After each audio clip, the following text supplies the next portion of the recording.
अस्सलाम वालेकुम my dear students, welcome back to my channel बाट जनरल स्टडीज़। आज हमारा 24वां लेक्चर है, वो है सईद डायनास्टी। तो सईद डायनास्टी से पहले मैं आपसे कुछ चीज़ें शेयर करना चाहता हूँ। जैसे हमने इससे पहले बहुत सारी डायनास्टीज़ को पढ़ा, जिसके लिए मैंने एक फार्मूला आपको दी थी, सख्त सा लोंडा। तो आज जो डायनास्टी है सा पे है, हम आज सा और लोंडा को हम खत्म कर देंगे, यानी सईद और लोदी डायनास्टी को आज हम इस लेक्चर में खत्म कर लेंगे। तो अगर सईद की बात करेंगे तो सईद डायनास्टी हिंदुस्तान में कैसे आई, जैसा कि आप सब लोग जानते हो कि लास्ट वाले लेक्चर जो 23rd लेक्चर मेरा था, तो उसमें मैंने आपको तागलुक के बारे में पढ़ाया था। तागलुक में अगर आपको याद हो, जो लास्ट वाला वहाँ पर किंग था, वहाँ पर सुल्तान था, वो था महमूद शाह तागलुक। महमूद शाह तागलुक 1398 के अंदर उसको उसको तैमूर द लैम्प या तैमूर, जो एक मंगोल लीडर था, एक जालिम बादशाह था, वो जब हिंदुस्तान आ गया और दिल्ली पे उसने चढ़ाई की, उसने महमूद शाह तगलुक के पूरी फौज को तबाह व बर्बाद कर दिया और फिर वापस चला गया मुल्तान। और मुल्तान पहुंचने के बाद 1 साल तक वो कम से कम यहाँ पर रहा। 3 दिन तक जबरदस्त चढ़ाई की। 99 में वो वापस गया सेंट्रल एशिया। उसने सोचा कि मैं अब चाइना को फतह करूंगा, मगर उसने मुल्तान के अंदर अपने एक सिपाही को रखा जो उसका खास था, जिसका नाम था खजर खान। क्या हुआ, जब उसने खजर खान को तख्त पे बिठाया मुल्तान के, उस मुल्तान के अंदर जो इस वक्त पाकिस्तान में है, उस मुल्तान में जहां पर हमारे वीरेंद्र सहवाग ने ट्रिपल सेंचुरी बनाई थी, उस मुल्तान में उसने इस खजर खान को वहां पर रखा। फिर क्या हुआ, अगर हम सईदिस की बात करेंगे, यहां पर आप समझ लीजिएगा, मैंने यहां पर लिखा है सईदिस ने राज किया है 1414 से लेके 1451 तक, 1414 से लेके मैंने बताया 1451 तक। तो जो फाउंडर मेंबर है सईद डायनास्टी का, वो है सईद खिजर खान। ये चीज आप याद रखिए। अगर सईद खिजर खान का टाइम देखेंगे, वो है 1440 से लेके 21 तक। इसने खाली 7 साल तक हुकूमत की। मगर मसला क्या है, अगर ये लोग यानी तैमूर अगर हिंदुस्तान आ गया इस डेट पे 1398 पे इसने फतह किया, फिर क्या हुआ, खजर खान 1414 में क्यों, यहां पर आप समझ के चलिएगा। यहां पर मैं आपको एक अच्छी स्टोरी बताऊंगा। जो तैमूर था, ये वापस चला गया सेंट्रल एशिया। इसने मुल्तान में रखा खिजर खान को। खिजर खान ये सॉरी मुल्तान में क्या हुआ, मुल्तान में जो जुमा के खुतबे हो रहे थे, उसमें ये उस तैमूर का नाम भी लिया करता था, खिजर खान। उसके बाद क्या हुआ, 1404 में तैमूर मर गया। जब तैमूर मर गया और उस कुर्सी पे जहां पर तैमूर स्टेशन था, उस पे नया एक मंगोल कमांडर आ गया, जिसका नाम था शाहरुख। शाहरुख आ गया तकरीबन बराबर ये टाइम था 1414। यहां पर इस टाइम से लेके 1404 से लेके 1414 तक शाहरुख रहा और 1414 में शाहरुख भी मर गया। फिर क्या हुआ, खिजर खान मुल्तान में ही था, इसने दिल्ली के एक सुल्तान पे हमला बोल दिया। दिल्ली में उस वक्त सुल्तान था, सुल्तान दौलत खान। इसने सुल्तान दौलत खान को ही मार दिया और दिल्ली पे मतलब अब सईद डायनास्टी आ गई।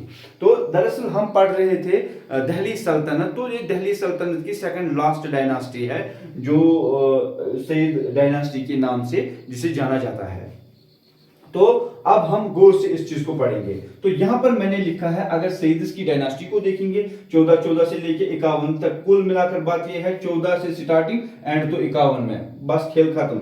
और अगर फाउंडर मेंबर देखा जाएगा, वो है सईद खिजर खान 1414 से लेके 21 तक। अगर उसमें मैंने आपको बताया तैमूर हिंदुस्तान आया था 98 में, ये सब कुछ मैंने बता दिया। इसने मोहम्मद शाह तगलुक को हरा दिया, तो वो तगलुक डायनास्टी से वापस था। तैमूर 1404 में मर गया और उसके बाद न्यू कमांडर जो आ गया, उसका नाम था शाहरुख। 1404 से लेके 1414 तक यही था शाहरुख, और फिर शाहरुख भी मर गया और फिर तख्त संभाला सईद खिजर खान ने। सईद खिजर खान ने अपनी जिंदगी में बहुत सारी कामें की है। जैसे इसने खिजर खान ने, सईद खिजर खान जो 1414 से लेके 21 तक था, इसने हराया सुल्तान दौलत खान को। सुल्तान दौलत खान ये बादशाह था, समझ लीजिए दिल्ली का। इसने इस पर चढ़ाई बोल दी इस सैयद खिजर खान ने, और इस सुल्तान दौलत खान को हराया और दिल्ली पे अब राज किया। अब दिल्ली की तख्त पे जो था वो था सैयद खिजर खान। खिजर खान ने, इसका जो टाइटल था वो था रयात आला। ये चीज आप याद रखेंगे, रयात आला कभी कभार आता है। और इसके बाद 1421 में ये खिजर खान मर गया, खिजर खान भी चला गया। फिर उसके बाद क्या हुआ, जब खिजर खान इस डेट पे गुजर गया, फिर इसका एक इनकम्पिटेंट बेटा जो सन था इसका, वो तख्त पे आ गया। अब यहां से शुरू होता है कि मतलब दिल्ली पे जितने भी रूलर्स आए इस डायनास्टी से, और 3 आ गए, ये 4 टोटल थे। इसमें यही बंदा था जो मर्द था, बाकी तो कुछ भी नहीं थे। बाकी बिल्कुल इनकम्पिटेंट रूलर्स थे, उन्होंने कुछ खास नहीं किया। मगर मैं आपको उन चीजों, उन इंसानों के बारे में, उन इनकम्पिटेंट रूलर्स के जो बेकार थे, बेकार थे, तो उनके बारे में भी बताऊंगा कि उन्होंने अपनी जिंदगी में क्या किया है। यहाँ पर जो दूसरा रूलर है यहाँ दिल्ली पे, मुबारक शाह, जो कि खिजर खान का बेटा था, सन ऑफ, ये किसका बेटा था, खिजर खान का। ये आपको याद रखना चाहिए। इसके साथ क्या हुआ, इसने अपनी जिंदगी में मुहिम बनाई जो कि कामयाब भी रही। कुछ किसी हद तक वो मुहिम जो इसने बनाई थी वो कामयाब रही। किन के खिलाफ, विवादिस के खिलाफ, कथयारस के खिलाफ, और गंगेटिक दूब, यानी जो 2 दरियाओं के दरमियान जमीन थी जिन पे वो मतलब दूसरे इसके दुश्मन राज करते थे, तो उनके खिलाफ जो भी मुहिम इसने चलाई ये कामयाब हो गया उसमें से किसी हद तक। फिर क्या हुआ, इसको अपने ही नोबल्स ने अपने ही कोर्ट में मार दिया। तो ये पीरियड रहा इसका 21 से लेके 34 तक, 1421 to 34। तो इसका राज रहा, मगर इसको अपने ही बंदों ने मारा। अब फिर बाद में इसको दफन किया गया। ये दफन है कहां पर, कोटला मुबारकपुर, ये दिल्ली में ही है। कोटला मुबारकपुर में ये दफन है। उसके बाद इसके तख्त पे कौन आ गया, इसका भतीजा, सक्सीडेड बाय हिज नेफ्यू, उसका नाम क्या था, महमूद शाह। तो अब इसके बाद मतलब इसके दौर में कुछ खास नहीं है, कुछ इंपॉर्टेंट नहीं है। तो अब इसका जो ये आ गया कौन, इसका भतीजा, नेफ्यू महमूद शाह तख्त पे। महमूद शाह ने क्या किया, अब इसको नोबल्स ने ही चुना कि आप ही तख्त पे आ जाओ। जब ये महमूद शाह तख्त पे आ गया नोबल्स के बदौलत, अब समझ लो ये वहां पर कठपुतली के तौर पे काम करता था। काम तो सारा मतलब नोबल्स ही निपटा देते थे, बस तख्त इसका था, ये मोहर वगैरह इसकी थी, मगर काम तो नोबल्स का था, महमूद शाह का। महमूद शाह एक ऐसा रूलर था जो मतलब हुकूमत तो नोबल चलाते थे, मगर सुल्तान यही था, महमूद शाह। हुकूमत में इसका कुछ खास नहीं था। फिर बाद में मर गया, 1443 का ये साल था, 1443 का। अब ये दिल्ली में ही दफन है, जिसको आज कल लोधी गार्डन्स के नाम से जाना जाता है। तो फिर जब ये गुजर गया उसके बाद इसका ये आ गया अब तख्त पे कौन, अलाउद्दीन आलम शाह। जब अलाउद्दीन आलम शाह ये चौथा बंदा था इस डायनास्टी में, इस सैयद डायनास्टी में, लास्ट यही था। तो लास्ट आप इसी को मानोगे, अलाउद्दीन आलम शाह। आलम शाह के नाम से इसे जाना जाता है। 43 से लेके 51 तक, 1443 to 1451 तक यही अलाउद्दीन आलम शाह रहा। तो इसके दौर में हुआ क्या, अलाउद्दीन आलम शाह के दौर में हुआ एक किताब, तारीखी मुबारक शाही जो है, एक तसनीफ, एक किताब, ये लिखी गई। किस लिखने वाला कौन था, यहया बिन अहमद सरहिंदी। ये चीज आप याद रखेंगे, ये मुझे इंपॉर्टेंट लगा यहाँ पर, ये आप याद रखेंगे। ये एग्जाम में 1-2 बार आया है, ये तारीखी मुबारक शाही का लिखने वाला कौन है, या ये किसके दौर में लिखा गया था। तो उस वक्त आप लिखोगे, दौर लिखोगे, सईद का दौर है, ये चल रहा है इस वक्त ये, और लिखने वाला है यहया बिन अहमद सरहिंदी। उसके बाद ये वो सुल्तान माना जाता है जिसने तख्त को तर्क किया था। पता नहीं किस चीज के लिए तख्त को तर्क किया था, तख्त से नफरत दिखा रहा था। दरअसल ये हिस्ट्री ने इसे प्रूव किया, तारीख ने इसे प्रूव किया कि ये एक नाअहल था, यानी ये इनकम्पिटेंट था, ये हुकूमत के लायक था ही नहीं। फिर बस ये मुझे लग रहा है कि ये उस वक्त इसने ड्रामा किया होगा। ये दूर से दिख रहा है कि इसने मतलब अपनी हुकूमत को बचाने के लिए। फिर क्या हुआ, इसका एक वजीर था, उसका नाम था हमीद खान। हमीद खान ने क्या किया, हमीद खान ने बहलोल लोदी को कहा आ जाओ और आलम शाह की फौज में दाखिल हो जाओ एज ए हेड।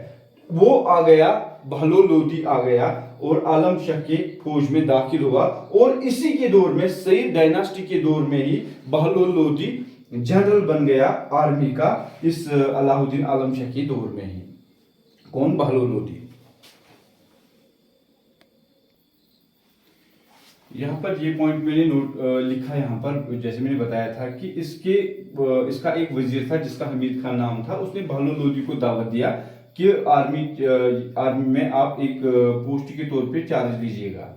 जब बहलोल लोदी आया और इसने चार्ज लिया आर्मी में, फिर बाद में क्या हुआ, लेटर ही became army general during Alam Shah's reign।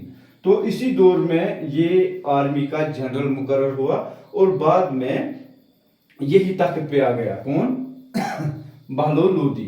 तो बहलोल लोदी ही तख्त पे आ गया और यहां से, जहां पर बहलोल लोदी 51 में जब ये तख्त पे चढ़ा, तो उस वक्त से डायनास्टी का एंड हुआ और लोदी डायनास्टी की शुरुआत हुई। तो अगर बहलोल लोदी की बात करेंगे तो ये फाउंडर मेंबर माना जाता है लोदी डायनास्टी का।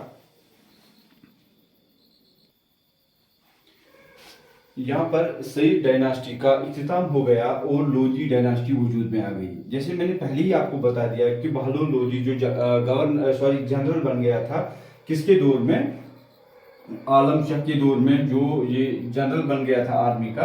अब इसको नोबल्स ने हेल्प किया और यही तख्त पे आ गया बहलोल लोदी। ये फाउंडर माना जाता है इस डायनास्टी का।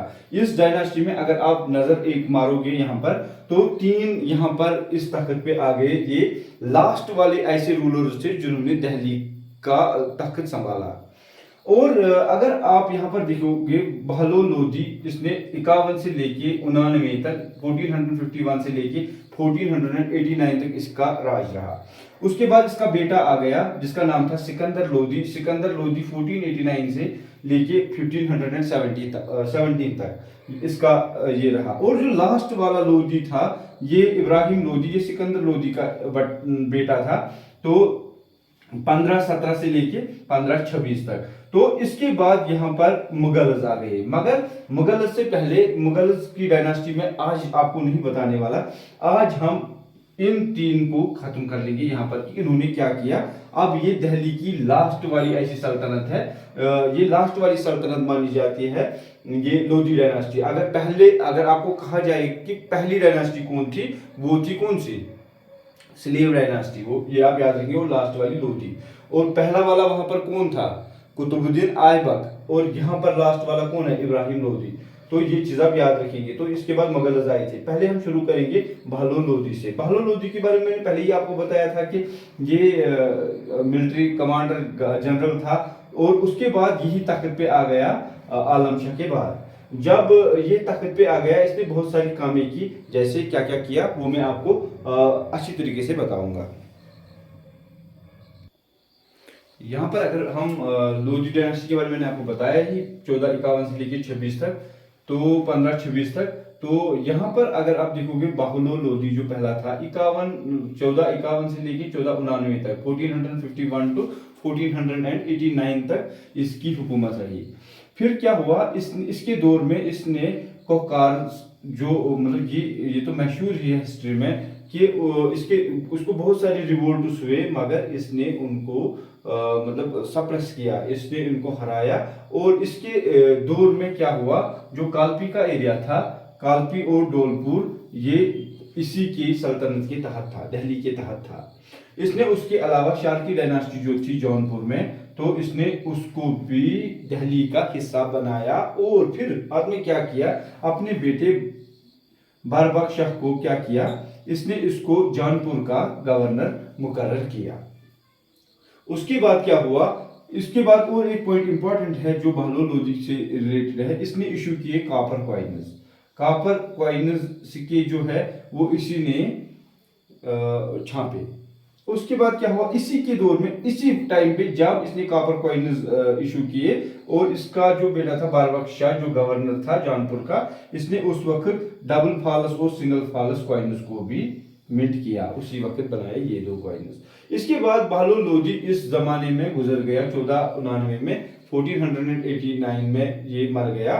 फिर इसका बेटा तख्त पे आ गया।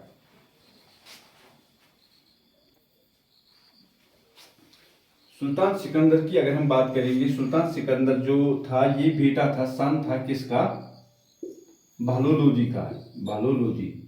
तो 1499 से लेके 1517 तक इसका राज रहा, दिल्ली पे इसकी हुकूमत रही। इसका ये एक पॉइंट आप इम्पोर्टेंट जो है ये आप याद रखोगे कि इसने जो सिटी है आगरा, आगरा को का फाउंडर इसी को ही माना जाता है। आगरा की सिटी को आबाद इसी ने किया, सिकंदर लोधी ने। और फिर उसके बाद इसने क्या किया, इसने एक ऐसी डिसीजन ली कि मतलब इसने अपनी राजधानी जो है, इसकी कैपिटल है जहां से गवर्न करता था दिल्ली से, इसने शिफ्ट किया दिल्ली को, मतलब दिल्ली जो कैपिटल थी इसकी अभी तक, अब उसकी नेक्स्ट कैपिटल बन गई आगरा। साल था 1504 का जब इसने ये डिसीजन ले ली। उसके बाद इसने क्या किया, ये एक ऑर्थोडॉक्स मुसलमान माना जाता था, और इसने क्या किया, इसने अपने दौर में बहुत सारे हिंदू टेम्पल को उड़ाने का ऑर्डर दिया, इसने तबाह करने का ऑर्डर निकाला था। डिस्ट्रॉयड मनी हिंदू टेम्पल्स, जिसमें खासकर ये मशहूर है ज्वालामुखी की जो टेम्पल है एट नागरकोट, इसको भी इसने तबाह किया। वहां पर कुछ स्क्रिप्ट्स थे, कुछ मूर्तियां थी वगैरह, इसने उनको मतलब तोड़ दिया। और उसके अलावा जो टेम्पल मथुरा में थी उसको भी इसने नुकसान पहुंचाया।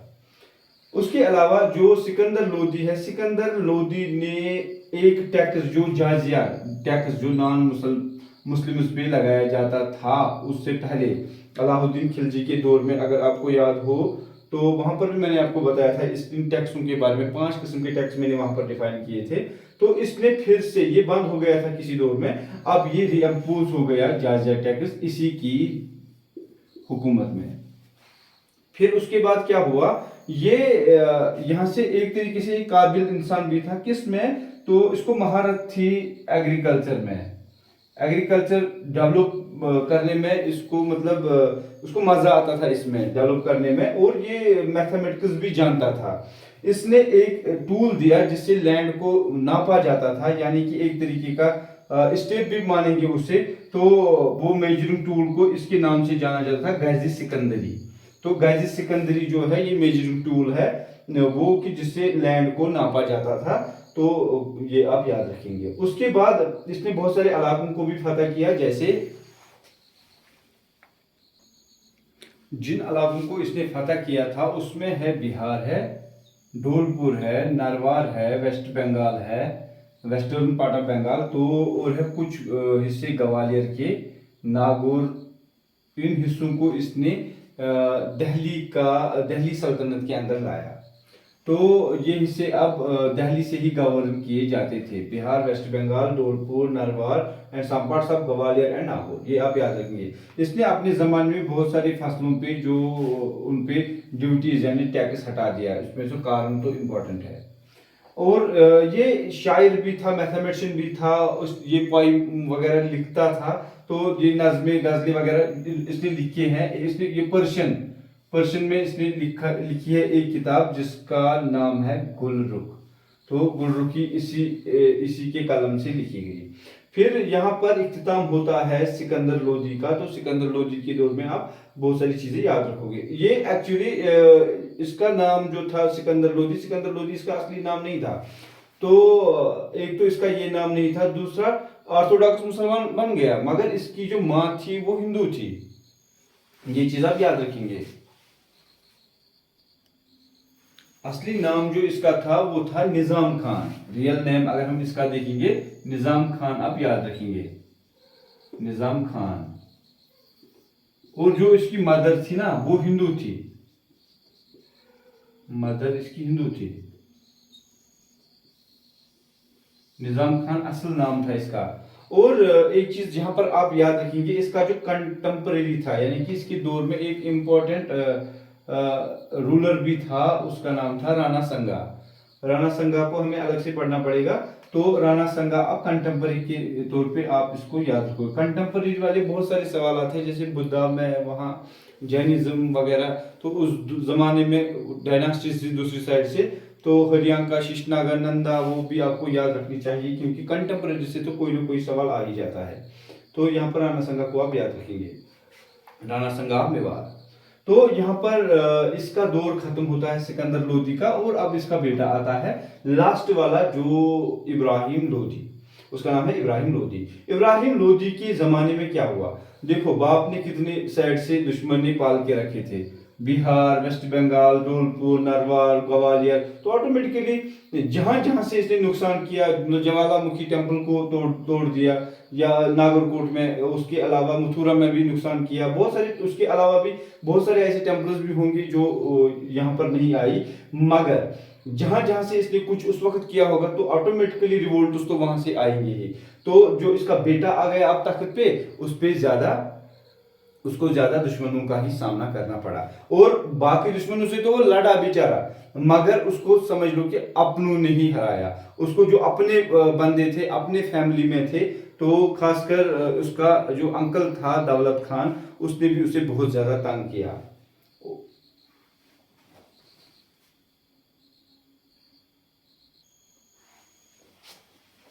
यहाँ पर अगर हम इब्राहिम लोदी की बात करेंगे, इब्राहिम लोदी लास्ट वाला दिल्ली डायनास्टी पे लोदी डायनास्टी का बादशाह रहा, जो कि सिकंदर लोदी का बेटा था। मैंने यहाँ पर लिखा सन ऑफ सिकंदर लोदी। तो इसका दौर जो रहा वो है 1517 टू 1526। तो क्या हुआ यहाँ पर, पहली ही बात मैंने आपको बता दिया कि इसको रिवोल्ट बहुत हुए, दुश्मनों के जरिए से भी और खासकर अपनों के जरिए से भी। क्या हुआ यहाँ पर, राणा संगा और इब्राहिम लोदी की एक जंग हुई, जिसको कहते हैं बैटल ऑफ कटोली। तो यहाँ पर ये जंग हुई बैटल ऑफ कटोली, 15-18 टाइम था इसका, और इसमें राणा संगा ने इब्राहिम लोदी को हराया। फिर क्या हुआ, अपने ही खानदान से, देखो क्या हुआ इसके साथ, अपने ही खानदान से जो इसका अंकल था, जिसका नाम था दौलत खान लोदी, DKL मैंने शॉर्ट में लिखा, ये गवर्नर था पंजाब का। तो जब ये गवर्नर पंजाब का था, इसने क्या किया, इसने एक ऐसी चाल लड़ी, इसको लग रहा था कि मैं ही इसकी तख्त पे क्यों नहीं हूं। तो हुआ क्या, इसने इस दौलत खान लोदी, जबरदस्त कैरेक्टर है, एक दौलत खान मैंने आपको वहां पर बता दिया, जो दिल्ली का ये बन गया था, सुल्तान बन गया था, वो था जिसको खजर खान ने हराया, ये याद रखना, वो सुल्तान था, ये गवर्नर था, वो बादशाह था दिल्ली का, ये गवर्नर है। और वहां पर सईद डायनास्टी से पहले, वो एक्चुअली वो सईद से पहले था, तुगलक के पीरियड में। तो यहाँ पर आप ध्यान रखिएगा, दौलत खान लोदी ये गवर्नर था पंजाब का, और चाचा ये अंकल था किसका, इब्राहिम लोदी का। इसने एक मंगोल लीडर को दावत दी, जो कि काबुल में उस वक्त था, जिसका नाम था बाबर, जहीरुद्दीन मोहम्मद बाबर। इसने बाबर को दावत दी कि आप हिंदुस्तान आइएगा और यहाँ पर मतलब फतह कीजिए इसको, इसने दावत दी इसको हिंदुस्तान, इसने मतलब पूरा, इसको ये पता था कि जब वो यहाँ पर आएगा तो वो फिर मुझे यहाँ का बादशाह बनाएगा। वो नहीं चाहता था कि इसका जो ये मतलब जिसका ये अंकल, जो इसका भतीजा है इब्राहिम लोदी, ये तख्त पे ना रहे, मतलब घर से ही चालें चलने लगी। उसके अलावा इब्राहिम लोदी का एक भाई था जो गद्दार था, इसके लिहाज से, जो भाग गया था और इसने पनाह ली थी राजपूत के ठिकाने में, कहां पर, ग्वालियर में। ग्वालियर जगह है मध्य प्रदेश में, आज कल के दौर में मध्य प्रदेश का हिस्सा है ग्वालियर। तो जब ये ग्वालियर पहुंचा ये जलाल खान, तो राजपूत रूलर था वहां पर, तो राजपूत वहां पर थे। तो जलाल खान को राजपूत ने क्या किया, उन्होंने उसको पनाह दे दी, मगर उसको, उन बेचारों को पता नहीं था कि हमने मुसीबत कर लाई। तो जलाल खान को जब वहां पर पनाह मिली, और फिर बाद में क्या हुआ, इब्राहिम लोदी ने हमला बोल दिया ग्वालियर पे, इसने वहां पर इस ग्वालियर को भी फतह कर दिया, इसने ग्वालियर को ही खाया और अपने भाई जलाल खान को मार दिया। यहाँ पर होता है, इसने अपने भाई का ही कत्ल कर दिया। उसके बाद क्या हुआ, जब बाबर को ये खत मिला जो इसको किसने, दौलत खान लोधी ने भेजा था, बाबर ने एक्सेप्ट किया कि हाँ मुझे हिंदुस्तान की तरफ बढ़ना चाहिए। और जब बाबर हिंदुस्तान की तरफ बढ़ा और इसका मुकाबला हुआ पानीपत में इब्राहिम लोधी के साथ। जब इब्राहिम लोधी और बाबर के दरमियान लड़ाई हुई, ये साल था 1526 का, यहां पर समझ के चलिएगा 1526 का वक्त था जब बाबर ने इब्राहिम लोधी को पहली जंग, जिसको माना जाता है फर्स्ट बैटल ऑफ पानीपत, उसमें मार दिया। यहां पर इब्राहिम लोधी को बाबर ने मार दिया और तख्त पे आ गए यहां पर मुगल रूलर्स। तो यहां पर आप याद रखेंगे, यहां पर अंत होता है इब्राहिम लोधी का और तख्त पे अब कौन आएगा, जहीरुद्दीन मोहम्मद बाबर। तो यहां से आप समझ के चलिएगा, जब इब्राहिम लोधी का तो एंड हो गया, end of Lodhi dynasty,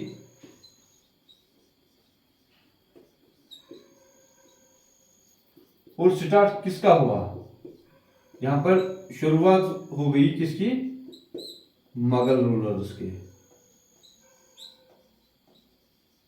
Mughal, यहां पर मुगल डायनास्टी बन गई।